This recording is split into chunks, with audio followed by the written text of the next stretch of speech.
नमस्कार दोस्तों, स्वागत है आप सभी का एक बार फिर से आज की इस वीडियो के अंदर।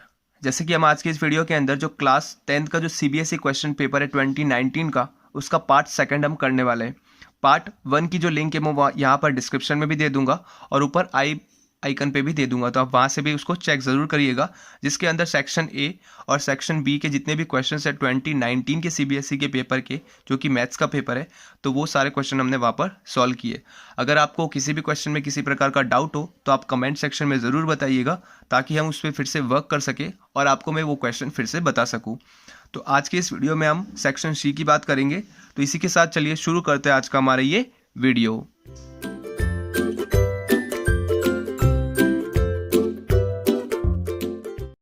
अब हम बात करते हैं सेक्शन सी की।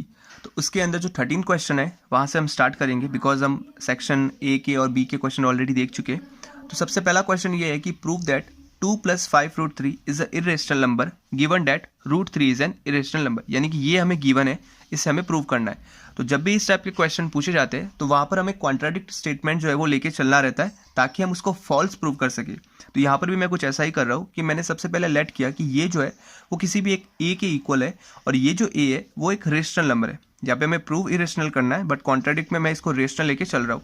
अब मैंने यहाँ पे क्या किया कि सिंस इट इज़ गिवन कि √3 एक इरेशनल है, तो मैं √3 को एक साइड कर दिया और बाकी सभी को वहाँ पर ट्रांसफर कर दिया।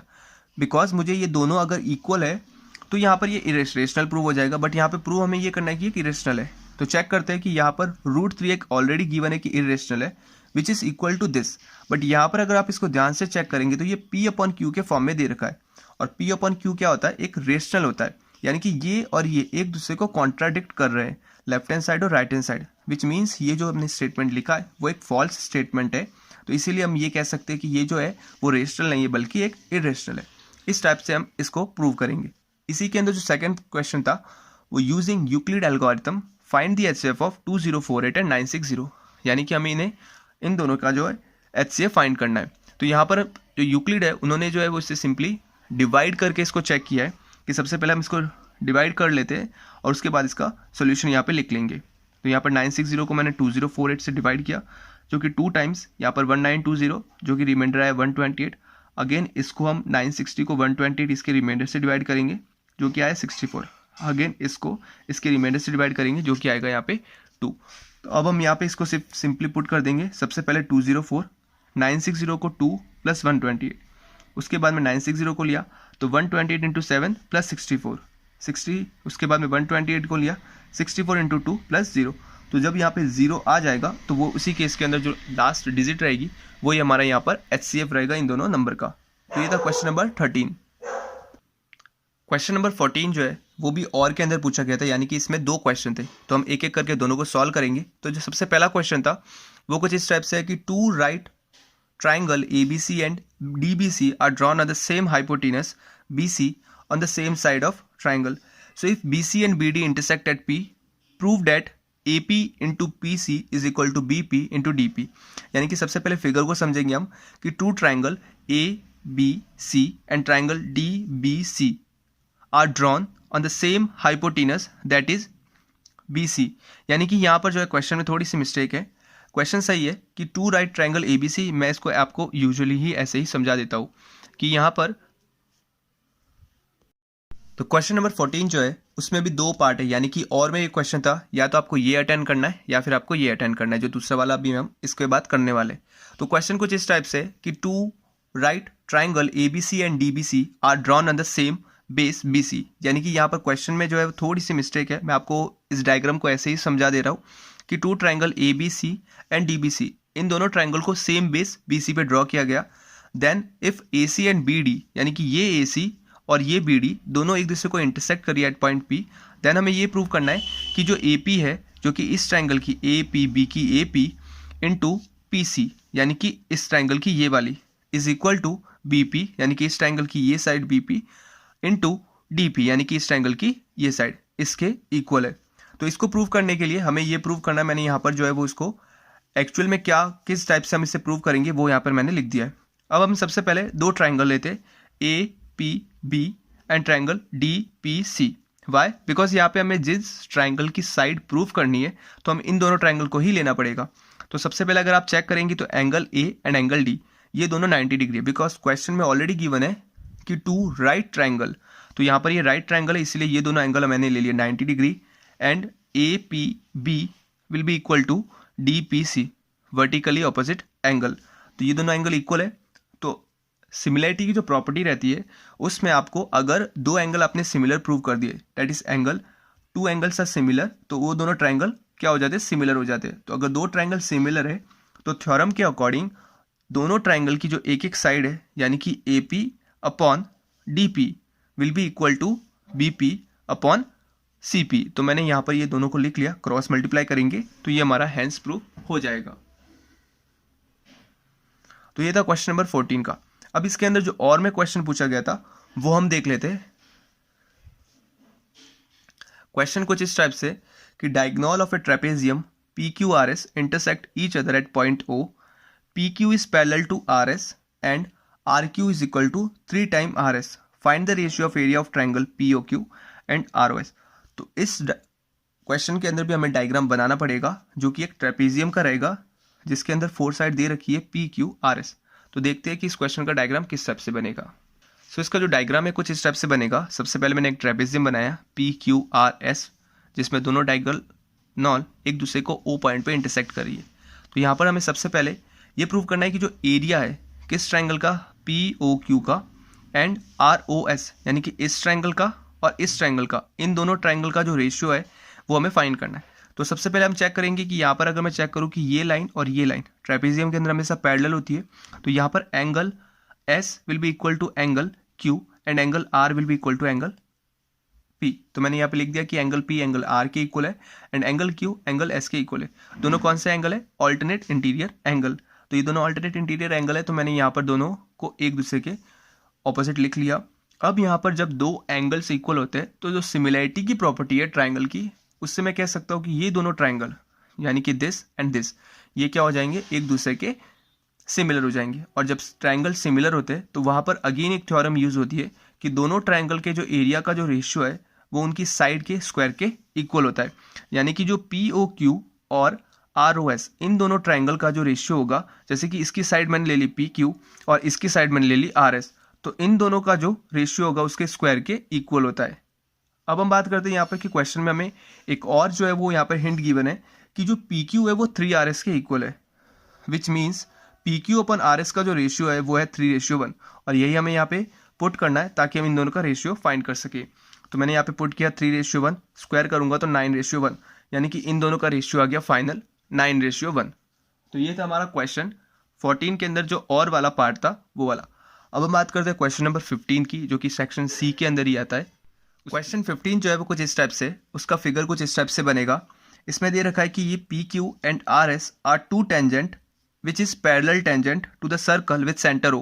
दिस इज द सर्कल, ये दोनों टेंजेंट जो कि एक दूसरे के पैरेलल है, जो कि एक सर्कल पे बन रही है और इसका जो सेंटर है वो है ओ। उसके बाद दे रखा है कि एक अनदर टेंजेंट ए बी जो है वो इस पी क्यू को ए पॉइंट पे इंटरसेक्ट कर रही है और इस आर एस को पॉइंट बी पे इंटरसेक्ट कर रही है और इस सर्कल को सी पॉइंट पे जो है वो कट करके जा रही है।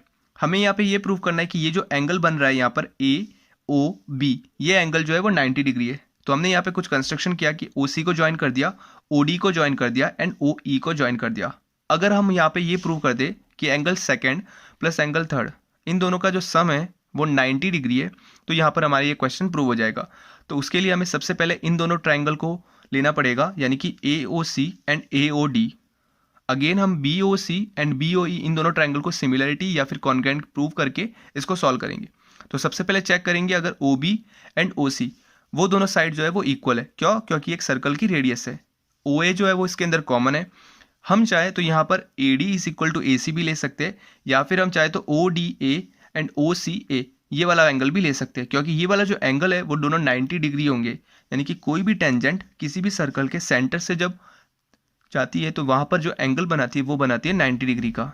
यहाँ पर मैंने जो है वो यहाँ पर ए डी एंड ए सी ये वाली थ्योरम यूज़ की है कि two tangent drawn to a circle, वो भी एक्सटर्नल पॉइंट से, तो दोनों की जो लेंथ होती है वो इक्वल होती है। तो यहाँ पर हम इसे यूज़ करेंगे।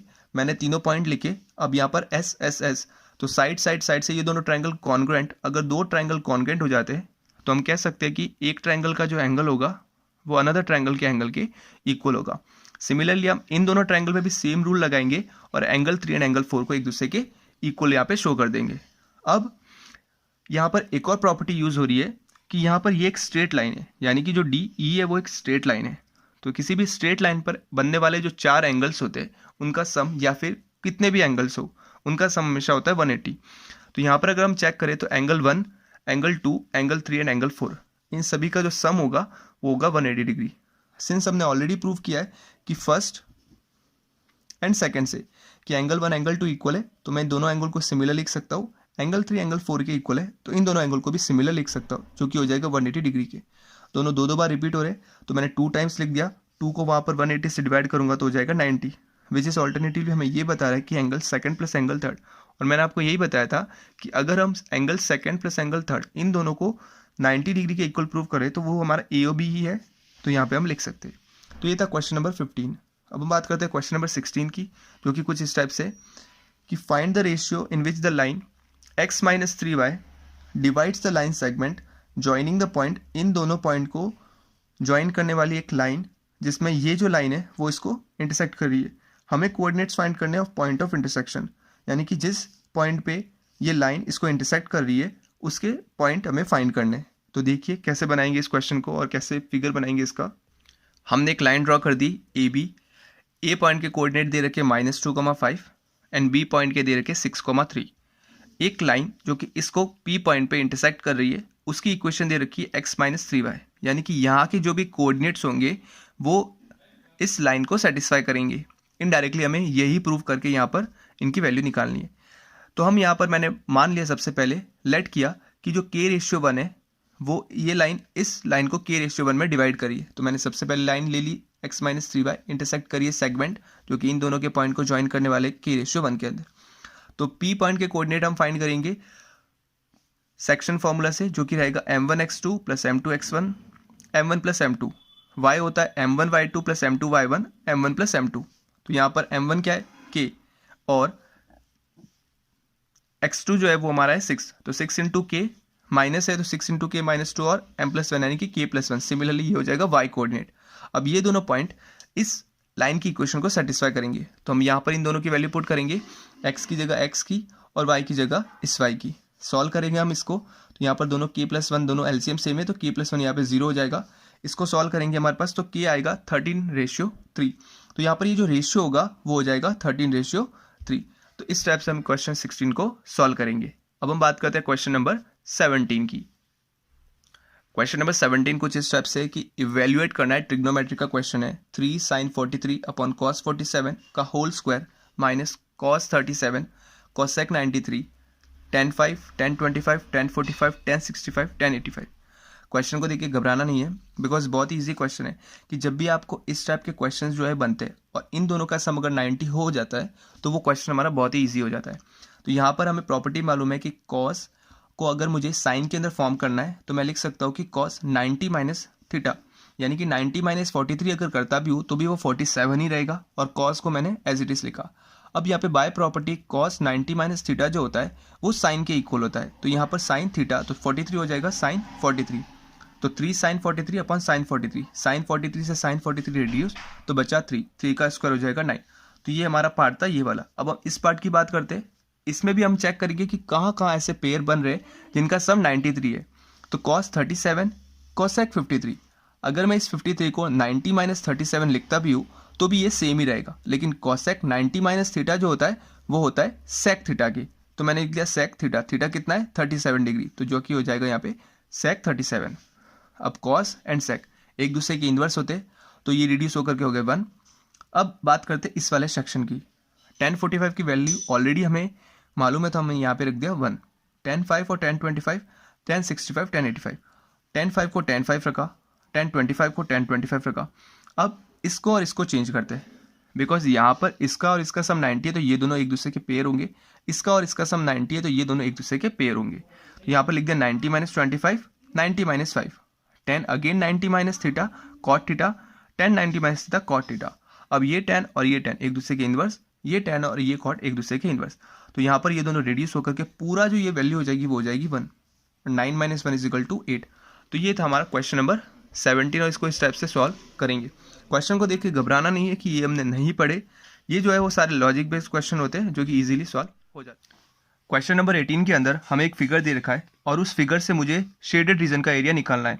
यानी कि ये क्वाड्रेंट दे रखा है और इस क्वाड्रेंट के अंदर एक स्क्वायर है, उसको इंस्क्राइब किया गया है। जैसे कि आप पढ़ सकते हैं क्वेश्चन के अंदर कि स्क्वायर OABC एक स्क्वायर है और OPBQ एक क्वाड्रेंट है जिसके अंदर इसको स्क्वायर को इंस्क्राइब किया गया है।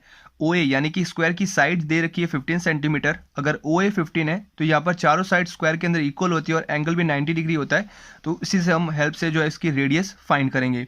तो देखिए कैसे करेंगे। अगर मैं इस क्वाड्रेंट के एरिया में से स्क्वायर के एरिया को माइनस कर देता हूँ तो मुझे शेडेड रीजन का एरिया यहाँ पे मिल जाएगा। तो सबसे पहले मुझे रेडियस निकालनी पड़ेगी इस क्वाड्रेंट का एरिया निकालने के लिए। तो अगर आप ध्यान से ऑब्जर्व करेंगे तो ये जो है वो इस स्क्वायर की एक डायगोनल है और ये जो साइड है उसका एंगल 90 डिग्री है। क्योंकि एक स्क्वायर है तो यहाँ पर मैं पाइथागोरस थ्योरम का यूज़ करके इस हाइपोटेनस की लेंथ जो है वो फाइंड कर सकता हूँ। तो मैंने यहाँ पर OAB के अंदर पाइथागोरस थ्योरम यूज़ की और OA और AB दोनों की लेंथ 15 सेंटीमीटर है। तो बेस एंड परपेंडिकुलर दोनों की जगह 15 स्क्वायर किया और 225 प्लस 225 को ऐड करके यहाँ पर 15√2 सेंटीमीटर इसकी जो है रेडियस फाइंड कर दी। अब हम इसके अंदर जो है शेडेड रीजन का एरिया फाइंड करेंगे। तो यहाँ पर शेडेड एरिया हो जाएगा area of quadrant minus area of square. तो क्वाड्रेंट का एरिया होता है θ/360 into πr² minus area of square होता है साइड स्क्वायर। तो यहाँ पर जो थीटा होता है किसी भी क्वाड्रेंट के अंदर वो हमेशा होता है 90 डिग्री। और πr², पाई की वैल्यू हमें क्वेश्चन में दे रखी है कि 3.14 यूज़ करनी है। अगर नहीं दे रखी है तो आप 22/7 भी यूज़ कर सकते हो। रेडियस हमें जस्ट फाइंड किया 15√2 का स्क्वायर माइनस साइड स्क्वायर। तो इसे सॉल्व करेंगे। यहाँ से 0 से 0 रिड्यूस, 9 4 36 यानी कि 1/4 इंटू 3.14 इंटू 15 का स्क्वायर हो जाएगा 225, √2 का स्क्वायर हो जाएगा 2 माइनस 225। इसके अंदर अगर आप चेक करेंगे तो 225 दोनों के अंदर कॉमन आ रहा है। इसे हम सॉल्व करेंगे 4 और इसको रिड्यूस करेंगे तो यहाँ पे आएगा 1.57 माइनस ये 225 पूरा कॉमन था तो सिर्फ 1 बचेगा यहाँ पे। 1.57 माइनस 1 जो कि हो जाएगा 0.57 और 0.57 को 225 से जब मैं मल्टीप्लाई करूँगा तो हमारे पास जो फाइनल आंसर होगा वो होगा 128.25 सेंटीमीटर स्क्वायर। तो ये था एक शेडेड रीजन का पहला क्वेश्चन। अब इसी के अंदर और पार्ट के अंदर एक और क्वेश्चन पूछा गया था। आपको इन दोनों में से कोई भी एक क्वेश्चन अटेम्प्ट करना था। दोनों ही क्वेश्चन ईजी है। चलिए 18 क्वेश्चन का जो और वाला पार्ट है वो देखते हैं। इसमें दे रखा है कि एक फिगर ऑलरेडी दे रखा है। इसमें भी सेम दे रखा है कि ABCD is a square. Again अगर ये स्क्वायर है तो चारों साइड्स इक्वल होंगी और चारों एंगल जो होंगे कॉर्नर के वो 90 डिग्री होंगे विथ साइड 2√2 यानी कि ये साइड है 2√2। इंस्क्राइब्ड इन सर्कल, एक सर्कल के अंदर इसको इंस्क्राइब किया गया है। हमें फाइंड करना है शेडेड रीजन का एरिया। ये जो शेडेड रीजन है इसका एरिया हमें फाइंड करना है। तो सबसे पहले मैं पाइथागोरस थ्योरम यूज़ करके ये जो BD है इसकी लेंथ में फाइंड करूँगा। यहाँ पर याद रखिएगा ये जो BD है वो इसकी सर्कल की डायमीटर है। तो हम जो है उसी के अकॉर्डिंग इसकी लेंथ जो है वो फाइंड करेंगे। वहाँ पर जो है वो भी जब प्रीवियस जो क्वेश्चन था उसके अंदर अगर आप उसके अंदर ध्यान से चेक करेंगे तो हमने ये जो है 15√2 ये जो इसका हाफ पार्ट है इसीलिए यहाँ पर हमने इसका रेडियस ली थी। और यहाँ पर जो है वो यहाँ पर इसके अंदर ये जो है वो फुल पार्ट है इस सर्कल का और इसीलिए हम यहाँ पर जो है इसके अंदर ये डायमीटर निकलेगी। तो चलिए किस टाइप से फाइंड करेंगे हम इसे। BD का square is equal to BC का स्क्वायर, BD का square is equal to BC का स्क्वायर प्लस CD का स्क्वायर। तो दोनों का स्क्वायर करूंगा मैं और यहाँ पर जो है दोनों का स्क्वायर, इसका स्क्वायर 4, इसका स्क्वायर 4, सॉरी इसका स्क्वायर 8 और इसका भी स्क्वायर 8। तो 8 + 8 16 और जब 16 से रूट हटाऊंगा तो 4 सेंटीमीटर। इसका मतलब है कि ये जो BD है ये है 4 सेंटीमीटर। अब हम बात करते हैं कि ये जो शेडेड रीजन है इसका एरिया कैसे फाइंड करेंगे। जो शेडेड एरिया हो जाएगा area of circle minus area of square. तो सर्कल का एरिया है πr² माइनस स्क्वायर का एरिया होता है साइड स्क्वायर। तो रेडियस जो है वो हो जाएगी 2। क्यों? क्योंकि डायमीटर थी 4 तो यहाँ पर रेडियस हो जाएगी 2। साइड इसकी ऑलरेडी दे रखी है 2√2। तो इसको सॉल्व करेंगे 2 का स्क्वायर 4 तो 3.14 इंटू 4 को माइनस करूंगा जब इसके स्क्वायर से यानी कि 2 का स्क्वायर 4 √2 का स्क्वायर 2 तो 4 इंटू 2 8। इन दोनों को माइनस करूंगा तो फाइनल आंसर आ जाएगा हमारे पास 4.56 सेंटीमीटर स्क्वायर। तो ये था क्वेश्चन नंबर 18 का और वाला पार्ट। तो अब हम बात करते हैं क्वेश्चन नंबर 19 की। और दोस्तों ये भी बताना चाहूँगा कि मैं ये जो आपको नोट्स प्रोवाइड करवा रहा हूँ इसकी आप लिंक जो है डिस्क्रिप्शन में चेक करके वहाँ से डाउनलोड भी कर सकते हो और आप अपने एंड से भी उसे प्रैक्टिस कर सकते हो ताकि आपको एक बेटर आइडिया मिलता रहे और आपकी प्रिपरेशन भी कंटिन्यू रहे। तो अब बात करते हैं क्वेश्चन नंबर 19 की। तो क्वेश्चन नंबर 19 जो है वो कुछ इस टाइप से कि a solid is in the form of a cylinder with hemispherical and. The total weight of the solid is 20 centimeter and the total height of the solid is 20 centimeter and the diameter of a cylinder is 7 centimeter. Find the total volume of the solid. तो यहाँ पे कुछ इस type से एक cylinder दे रखा है with hemispherical and total height इसकी 20 सेंटीमीटर दे रखी है और डायमीटर जो है 7 है. तो अगर डायमीटर 7 है तो यहाँ पर आप रेडियस निकाल सकते हो इसकी 3.5. तो ये भी इसकी 3.5, ये भी 3.5 और ये भी 3.5, बिकॉज ये जो है वो इस पूरे हेमिस्फेयर की जो है वो रेडियस होगी. अगर मुझे केवल इस सिलेंड्रिकल पार्ट की जो है वो रेडियस निकालनी है तो अगर मैं 20 माइनस 3.5 प्लस 3.5 जो कि रहेगा 7 माइनस करता हूँ 13 सेंटीमीटर, यानी कि सिलेंडर की जो हाइट रहेगी वो रह जाएगी 13 सेंटीमीटर. अब टोटल वॉल्यूम निकालना है तो वॉल्यूम ऑफ सिलेंडर होता है पाई आर स्क्वायर एच और वॉल्यूम ऑफ हेमिस्फेरिकल जो एंड है यानी कि ये और ये दोनों हेमिस्फेयर जो है वो जब मिल जाएंगे तो वो एक स्पेयर बनाएंगे. तो उसका जो टोटल वॉल्यूम हो जाएगा वो 4/3 पाई आर क्यूब. अब यहाँ पे D 7 है तो रेडियस ऑब्वियसली 7/2 हो जाएगी जो कि 3.5 भी आप लिख सकते हो इसे, और नहीं लिखना चाहे तो आप 7.2 भी रख सकते हो, जैसे कि मैंने यहाँ पर 7.2 ही रखा है. अब 22/7 इंटू 7/2 का स्क्वायर इंटू 13 प्लस 4/3 पाई की वैल्यू इंटू 7/2 का क्यूब. यहाँ पर अगर आप चेक करेंगे तो 22/7 दोनों में आ रहा है. 7/2 का स्क्वायर जो है वो कॉमन ले सकता हूँ क्योंकि यहाँ पर हाईएस्ट पावर है 3, तो मैंने वो भी कॉमन ले लिया. बचा 13 प्लस 4/3 इंटू 7/2. अब इसे हम सॉल्व करेंगे और इसका आंसर फाइंड करेंगे. तो यहाँ पर 7/2 का स्क्वायर हो जाएगा 49/4, 13 प्लस 14/3 यहाँ पे बच जाएगा. इन दोनों का एलसीएम लेंगे 13 इंटू 3 39 प्लस 14/3. 39 प्लस 14 हो जाएगा 53/3. इसे आप जो है वो रिड्यूस कर सकते हो 4 की टेबल से. तो अगर मैं इसको 2 की टेबल से रिड्यूस करता हूँ तो 2 2 4, 2 7 14, 2 2 4, 72 आएगा, अगेन 2 आएगा, वापस 36. और फिर इसको हम रिड्यूस कर सकते हैं 3 को 36 से, यानी कि 3 बन जाती है 12. तो 12 इंटू 53 को जब आप मल्टीप्लाई करोगे यहाँ पर डिवाइड करोगे तो आपके पास जो फाइनल आंसर आएगा वो आएगा 380.17 सेंटीमीटर स्क्वायर. तो ये था हमारा क्वेश्चन नंबर 19. अब हम बात करते हैं इसके अंदर नेक्स्ट क्वेश्चन की, जो कि एक मीन से रिलेटेड क्वेश्चन है कि हमें एक डेटा दे रखा है 100 स्टूडेंट का किसी भी एग्जामिनेशन के अंदर कि डिफरेंट स्टूडेंट्स के मार्क्स जो है वो डिफरेंट कैटेगरीज के अंदर से डिस्ट्रीब्यूट किया गया है. तो हमें यहाँ पर जो है मीडियन या फिर मीन फाइंड करना है. मे बी मेरे हिसाब से इसमें मीन फाइंड करना है. तो देखेंगे किस टाइप से करेंगे. सबसे पहले जो भी टेबल दे रखी है ये हमारे मार्क्स दे रखे. अगर आप ध्यान से देखेंगे इसे तो ये हमारे मार्क्स दे रखे, ये नंबर ऑफ स्टूडेंट्स. सबसे पहले मैंने एक्स फाइंड किया. एक्स किस टाइप से फाइंड किया, यहाँ पर इन दोनों को ऐड करके 2 से डिवाइड किया तो ये हमारे पास आ गया एक्स. उसके बाद एक्स इंटू एफ यानी कि इसको इससे मल्टीप्लाई किया तो ये हमारे पास सारी डिजिट्स आ गई. अब हम जो है इसके अंदर इनको ऐड करेंगे और इनको ऐड करेंगे और फाइनल आंसर हम फाइंड करेंगे. यहाँ पर हमें मीन फाइंड करना है. तो सबसे पहले जो यहाँ पर समेशन ऑफ एफ है वो है 110 और समेशन एक्स इंटू एफ को जो ऐड किया तो आया 4930. तो मीन सिंपली जो है वो summation x into F divided by summation of F. तो यहाँ पर मैं जब इसको डिवाइड करूँगा 0 से 0 रिड्यूस हो जाएगा और इसका जो आंसर आएगा वो आएगा 44.8. तो ये सिंपल सा क्वेश्चन था, केवल एडिशन करके इसको डिवाइड करना था. तो ये था क्वेश्चन नंबर 20. अब हम बात करते हैं क्वेश्चन नंबर 21 की. 21 के अंदर भी आप चेक कर पा रहे हो यहाँ पे और लिखा हुआ है, यानी कि 2 क्वेश्चंस जो है वो पूछे गए थे. या आपको ये अटेंड करना है या फिर आपको इसके नेक्स्ट वाला अटेंड करना है. तो सबसे पहले हम इस क्वेश्चन को करेंगे कि के की वैल्यू निकालनी है अगर ये जो एफ ऑफ एक्स है वो कंप्लीटली डिविजिबल है बाय 3x² माइनस 5 से. तो सबसे पहले हम इसको डिवाइड करेंगे, उसके बाद हम के की वैल्यू फाइंड करेंगे. तो यहाँ पर मैंने इसको जो है यहाँ पर लिख लिया और जो जिससे डिविजिबल है उसको यहाँ पर. तो सबसे पहले 3x² को मैं किससे मल्टीप्लाई करूँ कि 3x की पावर 4 हो जाए. तो अगर आप ध्यान से ऑब्जर्व करेंगे यहाँ पर x की पावर स्क्वायर ऑलरेडी दे रखा है. अगर मैं एक x² ऑलरेडी लिख दूँ यहाँ पर तो पावर हो जाएगी 4 और ये 3 इसके साथ अटैच, यानी कि 3x की पावर 4. -5 को x² से करूँगा तो -5x². सिंस यहाँ पर x की जो डिग्री है वो 2 के कंपेयर के अंदर हाई है, यानी कि यहाँ पर 2 आ रही है और यहाँ पे 3 है. तो मैं यहाँ पर -5x² को इसके नीचे नहीं लिख सकता, मैं यहाँ पर लिख रहा हूँ यहाँ पे, ताकि वो एक जो है सीरीज़ जो है यहाँ पे बनी रहे. उसके बाद में यहाँ पर इसका साइन चेंज होगा नहीं और यहाँ पे माइनस होगा तो ये दोनों रिड्यूस होकर के 0 -9x³ as it is. Minus है तो यहाँ पे प्लस हो जाएगा 5 + 1 6x² और इसको मैंने एज इट इज़ यहाँ पे नीचे रखा. अब हम बात करते हैं कि 3 को किससे करूँ -9 है तो ऑब्वियस है 3 को -3 से करूँगा तो -9. लेकिन यहाँ पर x³ चाहिए, हमारे पास यहाँ पर हायर डिग्री जो है वो 2 ही है. तो मैं x² को x भी रखूँगा 3 के साथ, ताकि मैं जब 3x² को -3x के साथ मल्टीप्लाई करूँ तो वो -9x³ हो जाए.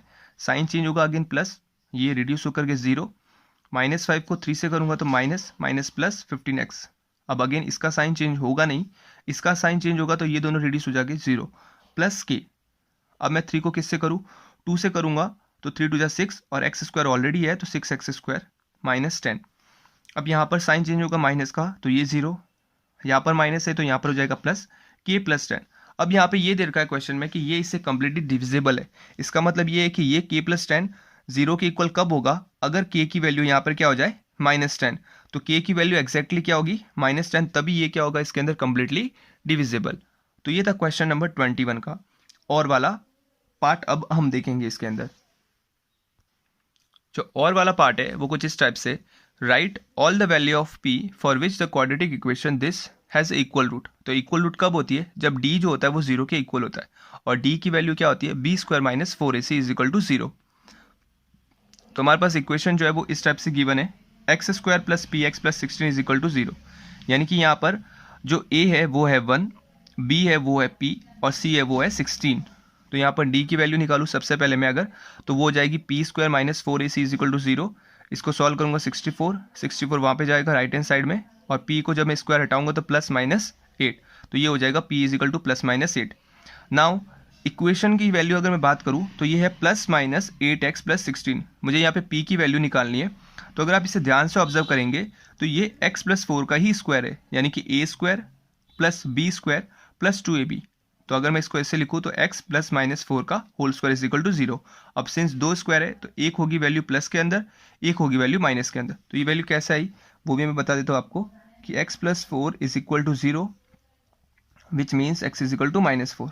सिमिलरली यहाँ पर भी x minus 4 is equal to 0 तो x is equal to plus 4। तो ये हमारे पास प्लस 4 और माइनस 4। तो ये था क्वेश्चन नंबर 22। अब हम इसके अंदर जो आगे के क्वेश्चन है वो हम पार्ट 3 के अंदर करेंगे, बिकॉज वीडियो ऑलरेडी बहुत एक्सटेंड हो चुका है। तो आपको मिलता हूँ मैं पार्ट 3 के अंदर। पार्ट 1 की जो लिंक है वो मैं आपको यहाँ पर डिस्क्रिप्शन में भी प्रोवाइड करा दूंगा और ऊपर लिंक आई बटन पे भी आप वहाँ पर भी चेक कर सकते हो। तो आप डायरेक्टली वो वीडियो भी ज़रूर चेक कीजिएगा ताकि आगे के जो क्वेश्चंस है उसको आप इजीली जो है वो अटेंड कर पाए और हाई मार्क्स गेन कर पाए। तो इसी के साथ आज का वीडियो बस यहीं तक। Thank you so much.